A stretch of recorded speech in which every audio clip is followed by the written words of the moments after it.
Hello दोस्तों, आप सभी का the logical Indian YouTube channel में बहुत बहुत स्वागत है। दोस्तों, कल मोदी सरकार की मंत्री ने योगी जी को एक पत्र लिखा है बतौर मुख्यमंत्री उत्तर प्रदेश, और उस पत्र में उन्होंने योगी सरकार को कटघरे में खड़ा किया है, बहुत बड़ा आरोप लगाया है।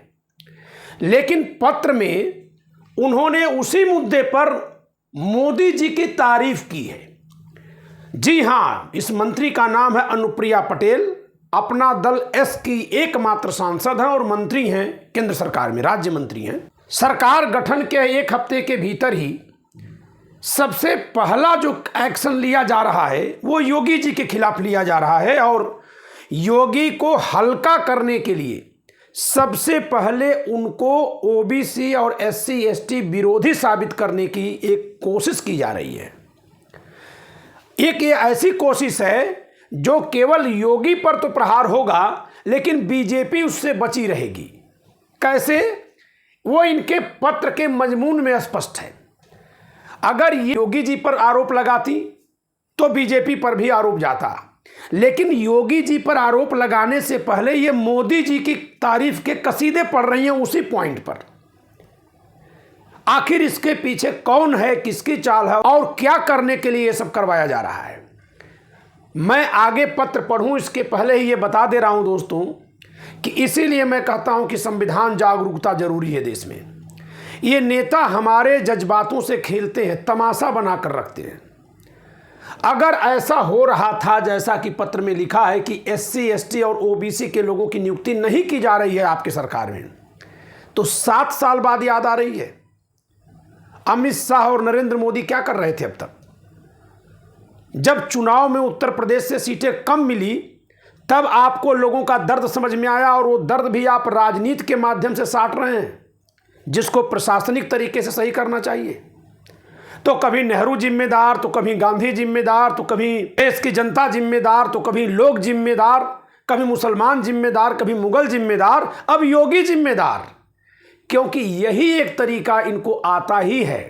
तो मैं पूछ रहा हूं, तो 7 साल बाद अपनी एक छोटी बैसाखी से पत्र लिखवा करके आप क्या हासिल करना चाह रहे हैं? नरेंद्र मोदी जी क्या दिखाना चाहते हैं कि आप ओबीसी एससी एसटी के इतने बड़े शुभचिंतक हैं कि आप अपने ही मुख्यमंत्री पर एक प्रहार कर रहे हैं? करिए, लेकिन अगर ऐसा हुआ है तो इसके लिए जितना योगी सरकार दोषी है उससे कहीं ज़्यादा आप दोषी हैं, क्योंकि आपने बहुत बार योगी सरकार को डबल इंजन कहते हुए तारीफें की हैं। आपकी आंख बंद कैसे थी? सेक्रेटरी आपने बनाया है, गवर्नर आपका आदमी बैठा हुआ है, सारे विभागों के मंत्री आपको दिल्ली में जाकर रिपोर्ट करते हैं, और फिर भी आपको पता नहीं था कि हाँ ऐसा हो रहा है, और ये बचाव में आ रही है मोदी जी के। तो चलिए पहले पत्र का मजमून पढ़ते हैं। दोस्तों, 2 पन्नों के इस पत्र में क्या लिखा है? आदरणीय मुख्यमंत्री जी, आप अवगत हैं कि विगत वर्षों में माननीय प्रधानमंत्री श्री नरेंद्र मोदी जी के नेतृत्व में एनडीए की सरकार, ये विगत वर्षों में आपको याद है कि विगत वर्षों में ऐसा हुआ है, तो उन विगत वर्षों में अगर यूपी में गलत हो रहा था तो आज ख्याल आया है? चलिए देखते हैं। आप अवगत हैं कि विगत वर्षों में माननीय प्रधानमंत्री श्री नरेंद्र मोदी जी के नेतृत्व में एनडीए की सरकार द्वारा केंद्रीय विद्यालय, नवोदय विद्यालय, सैनिक स्कूल और नीट की प्रवेश परीक्षा में पिछड़े वर्ग से आने वाले छात्रों को आरक्षण देने का ऐतिहासिक कदम उठाया जा चुका है। 1 नंबर का झूठ। कौन सा आरक्षण का नया प्रावधान किया गया है? कौन सा प्रावधान किया गया है? आरक्षण की जो व्यवस्था है संविधान में वही चल रही है, और ऐसे आरक्षण कोई बढ़ा भी नहीं सकता सरकारी आदेश से। संविधान में संशोधन करना पड़ेगा। पहली ही लाइन में झूठ और झूठ और झूठ है। लेकिन ये क्यों है, इस पर मैं चर्चा करूंगा। दोस्तों, आप रुके रहिएगा। बहुत ही खतरनाक साजिश रची जा रही है समूचे विपक्ष को कमजोर करने के लिए। ये प्रथम दृष्टया तो योगी पर हमला दिख रहा है, लेकिन वास्तव में इसका निशाना अखिलेश यादव, समाजवादी पार्टी यानी नरेश उत्तम जी, और नीतीश कुमार जेडीयू है। देखिएगा अभी कहां से कहां ये तार है इसके। जो भविष्य में पिछड़े वर्ग से आने वाले छात्रों के उज्जवल भविष्य में महत्वपूर्ण भूमिका अदा करेगा। मतलब अब तक तो 10 साल बीत गया, 11वें साल में आ गए, कहीं ओबीसी का क्या हो रहा है नहीं दिखा। नीट की सारी परीक्षाएं आउट हो रही हैं, केंद्र सरकार की जिम्मेदारी है कराना। खैर, लिख लेने दीजिए पत्र। इसी क्रम में अवगत कराना है कि पिछड़े वर्ग और अनुसूचित जाति जनजाति वर्ग से आने वाले अभ्यर्थियों द्वारा लगातार अधोहस्ताक्षरी से संपर्क कर। अधोहस्ताक्षरी का मतलब अनुप्रिया पटेल, अधोहस्ताक्षर यानी नीचे हस्ताक्षर जिसने किया है, अधोहस्ताक्षरी से संपर्क कर अवगत कराया जा रहा है। ये अभ्यर्थी लगातार अगर अवगत करा रहे हैं तो आपने चुनाव में क्यों नहीं बोला, चुनाव से पहले क्यों नहीं बोला, और कब से ये लोग अवगत करा रहे हैं? ये पाप बीजेपी कब से कर रही है योगी सरकार के माध्यम से, क्योंकि सरकार योगी जी मुख्यमंत्री हैं लेकिन सरकार बीजेपी की है। आप इस तरह से राजनीतिक कुटिलता वाला पत्र लिख करके अनुप्रिया पटेल जी मोदी जी के लिए एक औजार साबित हो रही हैं। हो जाइए, लेकिन देश और प्रदेश का कोई भला करने का काम आप नहीं कर रही हैं। ये मैं साफ साफ कह रहा हूं, बताऊंगा कैसे। संपर्क कर अवगत कराया जा रहा है कि प्रदेश सरकार द्वारा आयोजित की जाने वाली सिर्फ साक्षात्कार आधारित नियुक्ति प्रक्रिया वाली विभिन्न प्रतियोगी परीक्षाओं में अन्य पिछड़े वर्ग, अनुसूचित जाति, अनुसूचित जनजाति वर्ग हेतु आरक्षित पदों पर इस वर्ग के अभ्यर्थियों को प्रायः नॉट फाउंड सुटेबल घोषित करके इन वर्गों से आने वाले किसी भी अभ्यर्थी का चयन नहीं किया जा रहा। ये तो बहुत बड़ा आरोप है, और यदि यह आरोप सही है तो आज क्यों लगा रही हैं? लगाइए आज, लेकिन हम आपसे सवाल करेंगे, 10 वर्ष से इसी पार्टी की सरकार में आप बनी हुई हैं, अब तक क्यों नहीं? ये बहुत बड़ा अन्याय है। अगर हुआ है तो बहुत बड़ा अन्याय है, लेकिन इस अन्याय के लिए केवल योगी नहीं जिम्मेदार हो पाएंगे। फिर से मैं कहूंगा, गवर्नर, सारे मिनिस्टर, सारे सेक्रेटरी अमित शाह नियुक्त किए हैं उत्तर प्रदेश में। यहां तक कि किसी सरकारी ठेके में भी ठेका किसको दिया जाएगा दिल्ली से तय होता है। तो मीठा मीठा गप, तीखा तीखा थू, ऐसे नहीं चलेगा। ये मोदी को और एक्सपोज करने वाला पत्र है। लेकिन भी बताता हूं कि इस पत्र के पीछे की चाल क्या है। सिर्फ साक्षात्कार आधारित नियुक्ति प्रक्रिया वाली प्रतियोगी परीक्षाओं में इन पदों हेतु यह प्रक्रिया कई बार अपना करके अंत में अन्य पिछड़े वर्ग एवं अनुसूचित जाति जनजाति वर्ग के लिए आरक्षित उपरोक्त संदर्भित पदों को अनारक्षित घोषित कर दिया जाता है। यह तो संविधान का उल्लंघन है। संविधान में लिखा जा चुका है, कैरी फॉरवर्ड का रूल, कि सुटेबल न मिलने पर भी आरक्षित पद को अनारक्षित में नहीं बदला जाएगा। यह कैसे हो रहा है? फिर तो सरकार बर्खास्त हो जानी चाहिए थी। आप भी सहमत होंगे कि अन्य पिछड़े वर्ग एवं अनुसूचित जाति जनजाति वर्ग से आने वाले अभ्यर्थी भी इन परीक्षाओं हेतु न्यूनतम अर्हता की परीक्षा अपनी योग्यता के आधार पर ही पास करते हैं तथा अपनी योग्यता के आधार पर ही इन साक्षात्कार आधारित परीक्षाओं के लिए अर्ह पाए जाते हैं। अतः अन्य पिछड़े वर्ग एवं अनुसूचित जाति जनजाति वर्ग से आने वाले अभ्यर्थियों को बार बार नॉट फाउंड सुटेबल घोषित करके उनको नियुक्ति हेतु सफल ना पाया जाना समझ के परे है। क्रमशः आगे चलते हैं अगले पेज पर। इस संदर्भ में विनम्र अनुरोध है कि राज्य सरकार के अधीन सभी संस्थाओं द्वारा आयोजित सिर्फ साक्षात्कार आधारित नियुक्ति प्रक्रिया वाली प्रतियोगी परीक्षाओं में पिछड़े वर्ग एवं अनुसूचित जाति जनजाति वर्ग हेतु आरक्षित पदों पर नॉट फाउंड सुटेबल की प्रक्रिया बार बार अपनाते हुए अंत में उन पदों को अनारक्षित घोषित करने की व्यवस्था पर तत्काल रोक लगाने हेतु प्रभावी कार्रवाई करके इन वर्गों से आने वाले अभ्यर्थियों में उत्पन्न हो रहे आक्रोश को रोकने का कष्ट करें। यह भी अनुरोध है कि आवश्यक प्राविधान करते हुए सिर्फ साक्षात्कार आधारित नियुक्ति प्रक्रिया वाली प्रतियोगी परीक्षाओं में पिछड़े वर्ग एवं अनुसूचित जाति जनजाति वर्ग हेतु आरक्षित पदों को सिर्फ इन्हीं वर्गों से आने वाले अभ्यर्थियों से भरा जाना अनिवार्य किया जाए, चाहे इसके लिए जितनी बार भी नियुक्ति प्रक्रिया करनी पड़े। सादर अनुप्रिया पटेल, भौदिया। प्रतिष्ठा में श्री योगी आदित्यनाथ जी, माननीय मुख्यमंत्री उत्तर प्रदेश सरकार। अब देखिए दोस्तों, आपने पढ़ लिया, मजमून कुल मिलाकर के आरक्षण का एक नया जिन्न खड़ा करने का है। जो लोग इकट्ठा होकर के भी काम कर रहे थे उनको रोकने का है। संविधान के पक्ष में उठ रही आवाज को संविधान से ही एक आरक्षण का मुद्दा उठा करके कमजोर करने का है। कैसे कमजोर करना है? क्योंकि ये लाइन जो ये लिख रही हैं कि मोदी जी पिछड़े वर्ग के लिए बहुत कुछ कर रहे हैं हर जगह, एकदम झूठ है। दूसरी जो ये आरोप लगा रही हैं, यदि यह सत्य है तो आरोप अब क्यों लग रहे हैं? और यह आरोप बीजेपी सरकार पर जाने के साथ साथ अमित शाह, नरेंद्र मोदी और जेपी नड्डा पर क्यों नहीं जाएगा? तो ये सुनियोजित तरीका है, क्योंकि योगी जी हिंदुत्व के ब्रांड हैं। अगर उनको सीधे छेड़ेंगे तो भाजपा के वोट में दरार आ जाएगी। उनको इस तरह से छेड़ा जाएगा कि वो केवल खास जाति या केवल सवर्ण समुदाय तक सीमित हो जाएं, कुछ जातियों तक सीमित हो जाएं, जिससे उनको अलग करने पर वो हिंदुओं का वोट बहुत न लेकर जाएं। दूसरा, ओबीसी राजनीति को अपने पक्ष में करने के लिए अनुप्रिया पटेल को जो लाया गया है, इससे अनुप्रिया पटेल के जरिए 3 लोगों पर एक साथ प्रहार किया गया है। 2024 के चुनाव में चाणक्य की चाणक्यगिरी इसलिए फेल हो गई क्योंकि जातियों के जिन नेताओं का इन्होंने गठबंधन किया, उन नेताओं को उन जाति के लोगों ने वोट नहीं दिया। तो अब इनको और बड़ा नेता बनाएंगे जिसके आधार पर इनके जाति में जातीय गौरव आ सके।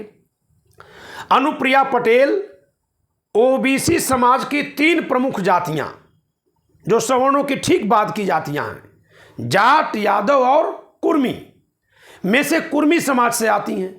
इनके पिता स्वर्गीय सोनेलाल पटेल कुर्मी समाज के सर्वमान्य नेता थे और बिहार में इसी समाज से आते हैं नीतीश कुमार।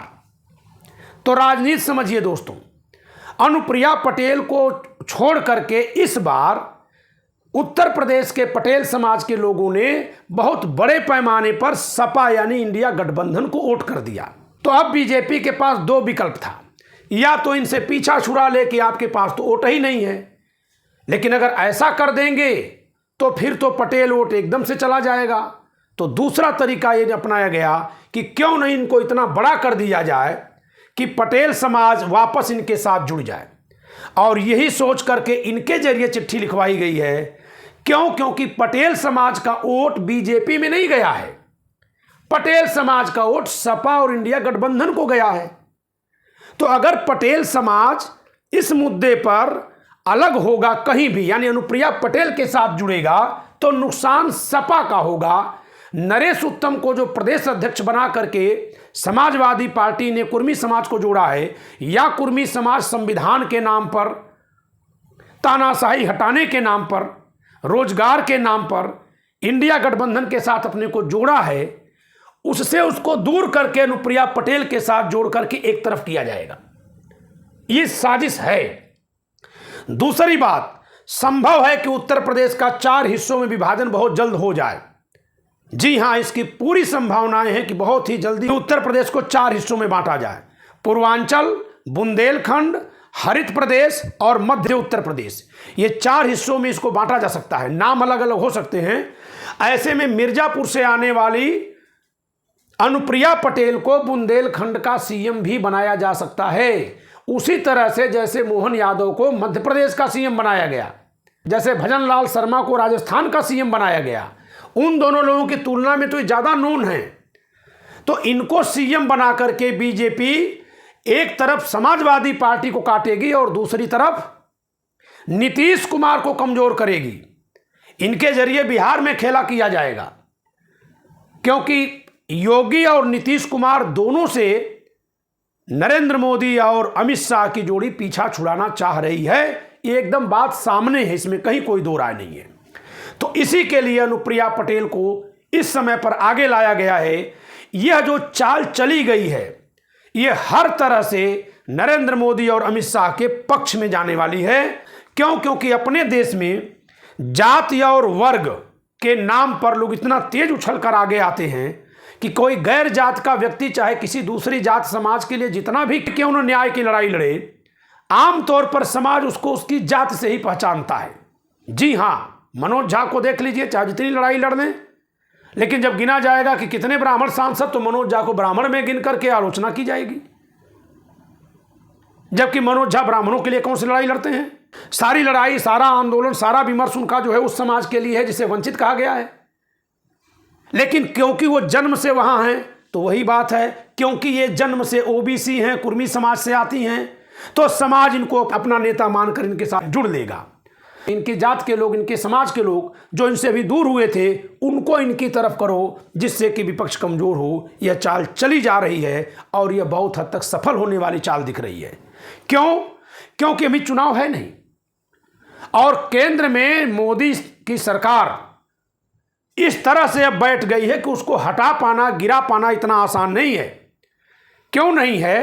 क्योंकि वोट के दम पर अभी आप अविश्वास प्रस्ताव से नहीं गिरा सकते। 293 का बहुमत है, यानी बहुमत से 21 ज़्यादा। अगर नीतीश कुमार अकेले हट भी जाएंगे तब भी कुछ नहीं होगा, और हटेंगे तो 17 इंडिपेंडेंट हैं, यानी कि दूसरी छोटी पार्टियां और इंडिपेंडेंट हैं, 2-4 वहां से आ ही जाएंगे। तो अभी जो दिख रहा है वो यही है कि इसके जरिए उत्तर प्रदेश और बिहार को एक साथ साधने की कोशिश की जा रही है। संभव है कि प्रदेश का 4 हिस्से में विभाजन करके इनको बुंदेलखंड का सीएम बनाया जाए, या कि इस तरह से प्रोजेक्ट किया जाए कि अगर प्रदेश विभाजित होता है तो अनुप्रिया पटेल एक राज्य की सीएम होंगी। ये भी आगे चाल चली जाएगी। संभव है ऐसा देखने को मिले कि अनुप्रिया पटेल कई रैलियां करती हुई देखी जाए। बीजेपी के पास अकूत पैसा तो है, लेकिन वो सारा पैसा अमित शाह और मोदी जी के हाथ में है। कोई दूसरा नेता पार्टी का 1 रुपया यूज नहीं कर पाएगा, यानी कि योगी आदित्यनाथ भी पार्टी का फंड नहीं पाएंगे। मीडिया जो मोदी जी के साथ यानी बीजेपी के साथ खड़ी होती है वो उन पूंजीपतियों की है जो केवल मोदी के लिए बात करेंगे, वो भी योगी को सपोर्ट नहीं करेंगे। ऐसे में अगर योगी जी पर ओबीसी और SC/ST विरोधी का ठप्पा लग गया, जो बहुत हद तक लगना स्वाभाविक भी है, क्योंकि योगी जी के कार्यकाल में भी थानों में थानेदारों पर देखिए तो लगभग एक ही जात के थानेदार ज़्यादा संख्या में दिखते हैं। ये दिखाई देता है, विजिबल है।